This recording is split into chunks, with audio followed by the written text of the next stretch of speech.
Merhaba, kanalıma hoş geldiniz. Sony TV'ler hakkında sizleri bilgilendireceğim. Kendim Sony servisiyim. Şimdi Sony'lerde farklı bir durum var. İşletim sistemi çok farklı. Samsung, LG, Vestel, Arçelik veya Philips. Bunların hiçbirine benzemiyor. Biraz işletim sisteminden bahsedeceğim. Sonra arızaya geçeceğim. Sony işletim sisteminde her bölgeyi denetleyen bir yazılıma sahip. Ne demek istediğimi açıklayayım. Örnek vereceğim. Power supply devresinde bir hata oluştuğunda ya da anten bölümünde analog giriş, SCART giriş ya da HDMI girişlerinde ses çıkış katı, T-CON board, invertör devrelerinde her yerle bir haberleşmeye sahip.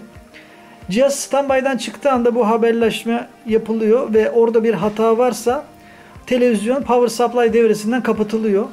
Şimdi bunu ikaz olarak karşımızda görüyoruz. Ön taraftaki kırmızı standby ışığı defalarca yanıp söner ve şimdi modellere göre değişiyor. Ama genel olarak şöyle açıklayayım. 2 defa yanar, ara verir, 3 saniye sonra devam eder. 2'nin anlamı genelde power supply besleme arızaları. Devam ediyorum. 5 defa sürekli yanar, ara verir. Panel arızaları.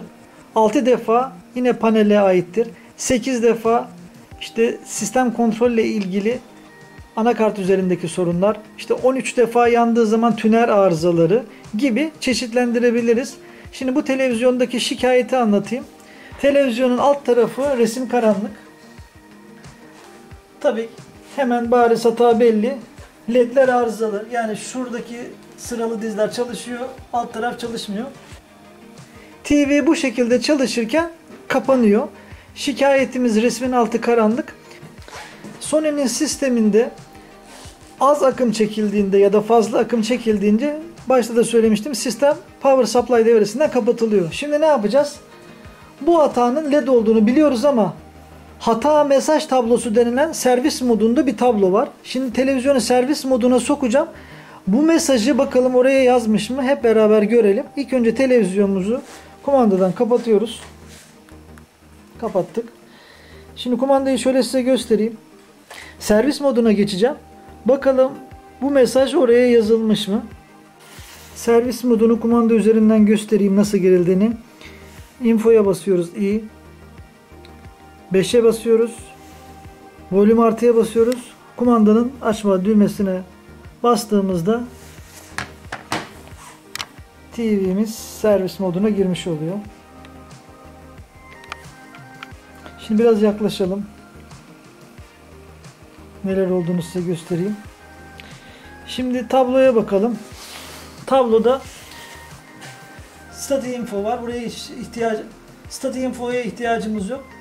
Self Diagnosis History, yani buraya girmemiz gerekiyor. Geçmişine bakacağız neler olmuş diye. Ok işaretiyle içine giriyorum. Şimdi burası çok önemli. Biraz daha yaklaştırayım daha iyi anlaşılsın. Mesajlarının yazıldığı tablo burası. 2 defa ışık yanıp sönerse main power, yani power supply. 3 defa yanıp sönerse diyor sesle ilgili arızalar. 4 defa lamba çakar durursa panel power error, yani panelle ilgili sorunların ya da güç kaynağıyla ilgili invertör hataların olabilir, onu söylüyor.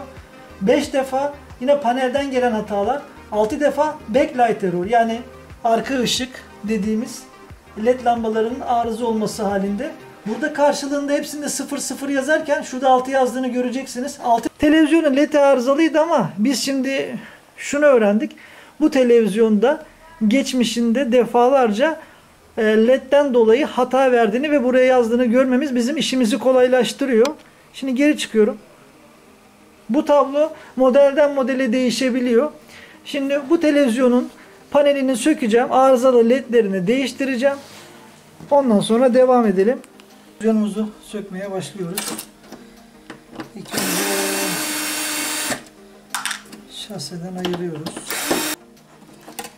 Kartımızı çıkardık. Şöyle güzelce kenara kaldıralım. Sacımızı dışarı alalım. Bunu da sökelim. Şöyle kenara kaldıralım. Kenarları tırnakla sökmek için bir aparat kullanacağım. Komple geçme buraları. Plastik aparatla kenarlarından itiyoruz.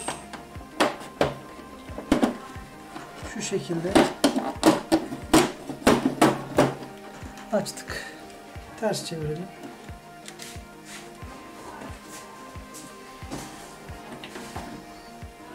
Şöyle yapalım. Evet. Paneli kaldırdım. Panelin etrafında yumuşak plastiklerimiz var. Ekran çatlamasın, zarar görmesin diye onları söküyoruz.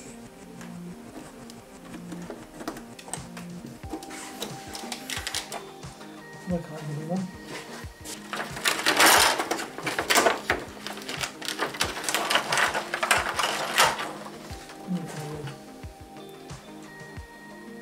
En alt sıradaki led.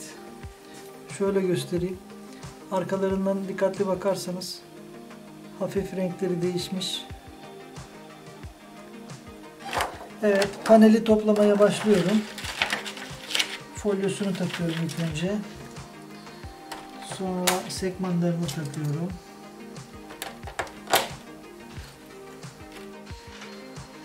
Köşe lastiklerimizi takıyoruz.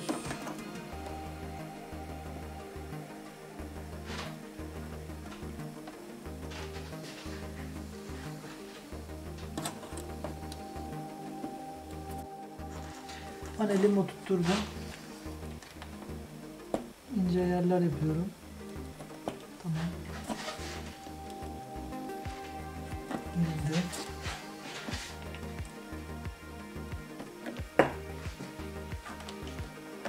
Vantuz vasıtasıyla sağa sola kaydırıyoruz.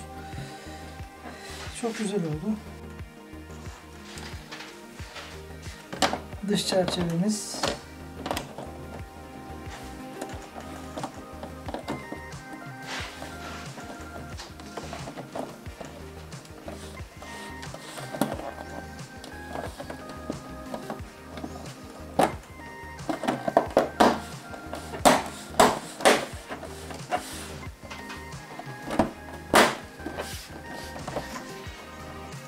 Anakartı takmaya başladım.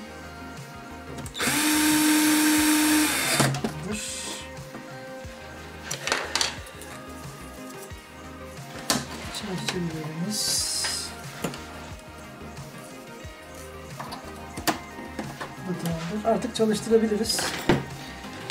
Şimdi bir deneme yapalım. Bakalım neler olmuş görelim. Fotoğraf.